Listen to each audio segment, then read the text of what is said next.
सबैलाई नमस्कार। लोक सेवा आयोग, बैंकिङ परीक्षा, शिक्षक सेवा लगायत सम्पूर्ण परीक्षाहरूको लागि असाध्यै महत्त्वपूर्ण खेलकुदसँग सम्बन्धित Nepal premier league NPL season 2 को खेल पनि समाप्त भइसकेको छ र त्यो खेल जति महत्त्वपूर्ण छ त्यससँग सम्बन्धित विभिन्न प्रश्न र उत्तरहरू पनि उति नै महत्त्वपूर्ण छ। एनपिएलसँग सम्बन्धित सोध्न सक्ने विभिन्न महत्त्वपूर्ण प्रश्न र उत्तरहरू यहाँ प्रस्तुत गरिँदैछ र यी प्रश्नहरू असाध्यै महत्त्वपूर्ण छ। यो खेलकुदको प्रश्नमा सोध्न सक्ने सम्भावना त छँदैछ। यो विभिन्न परीक्षाहरूमा अब हामीले लोकसेवाले लिने बैंकिङ परीक्षाहरू, स्थानीय तहको परीक्षाहरू, शिक्षक सेवा लगायत सबै किसिमका परीक्षाहरूको लागि यो असाध्यै महत्त्वपूर्ण छ, किनकि एनपिएल गेम नेपालमा पछिल्लो समय सर्वाधिक रुचाइएको, धेरै नेपालीहरूको एउटा सहभागिता रहेको, दर्शकहरूको सङ्ख्या सर्वाधिक भएको एउटा खेल हो।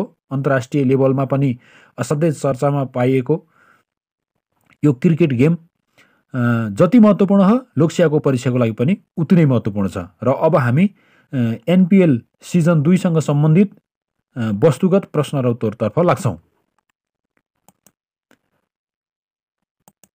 यसमा एनपिएल दोस्रो संस्करण 2082 को उद्घाटन कहिले भयो? 2082 मङ्सिर 1 गते भयो। उद्घाटन गर्ने प्रधानमन्त्री सुशीला कार्की।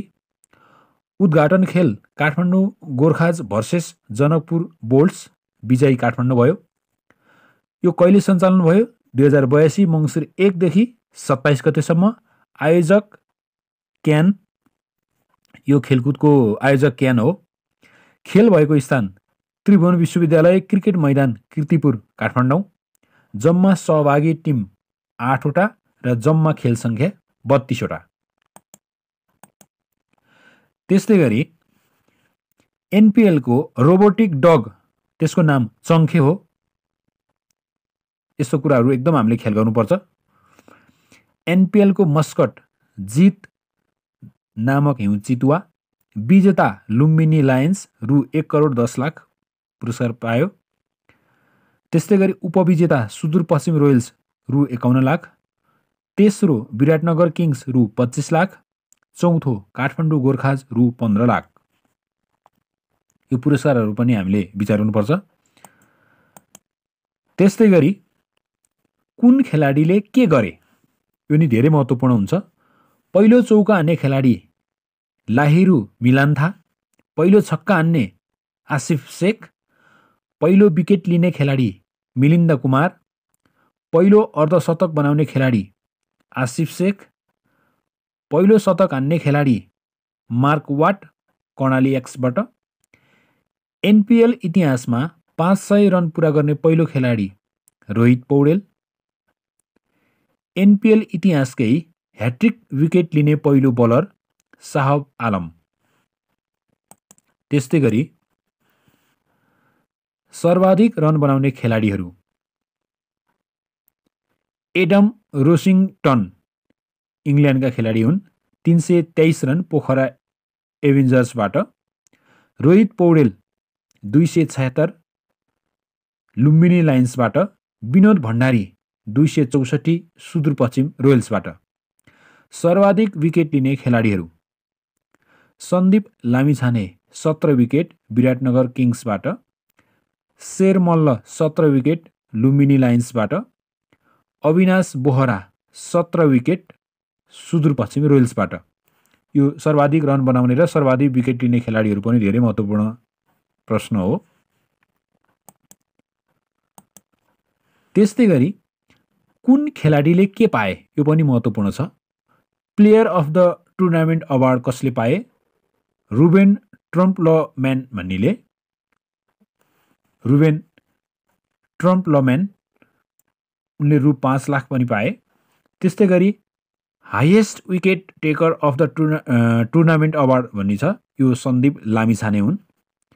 सर्वोत्कृष्ट बलर तथा emerging player of the tournament Sher Malla रु 6 लाख र मोटरसाइकल पाए। Moment of the final award Dinesh Adhikari रु 1 लाख। सर्वोत्कृष्ट खेलाडी रोहित पौडेल इभी कार र मोटरसाइकल पाए। त्यस्तै गरी कुन खेलाडी के उत्कृष्ट बलर सन्दीप लामिछाने, उदयमान खेलाडी शेर मल्ल, इनर्जेटिक खेलाडी अविनाश बोहरा। त्यस्तै गरी फाइनल खेलमा ह्याट्रिक विकेट लिने खेलाडी को हुन्? रोहित पौडेल। फाइनल खेल कुन कुन टिम बीच भयो? लुम्बिनी लायन्स र सुदूरपश्चिम रोयल्स बीच भयो। सर्वाधिक रन बनाउने नेपाली खेलाडी रोहित पौडेल। सबैभन्दा कम बलमा अर्धशतक बनाउने खेलाडी भीम सार्की 19 बलमा। कप्तानी गर्ने पहिलो विदेशी वेन पार्नेल दक्षिण अफ्रिकाका, जसले जनकपुर बुल्सको कप्तानी गरेका।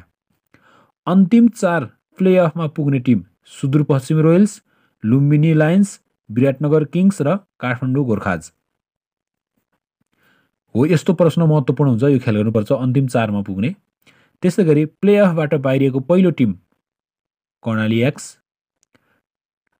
ट्रफी लगातार 2 पटक जित्ने खेलाडी शेर मल्ल।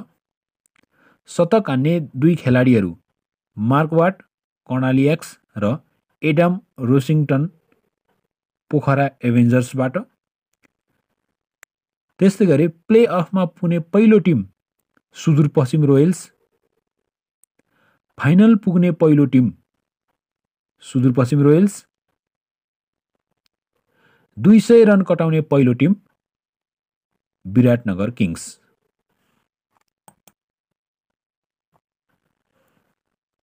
करिब मुख्य प्रश्नोत्तरहरू यति नै हुन्।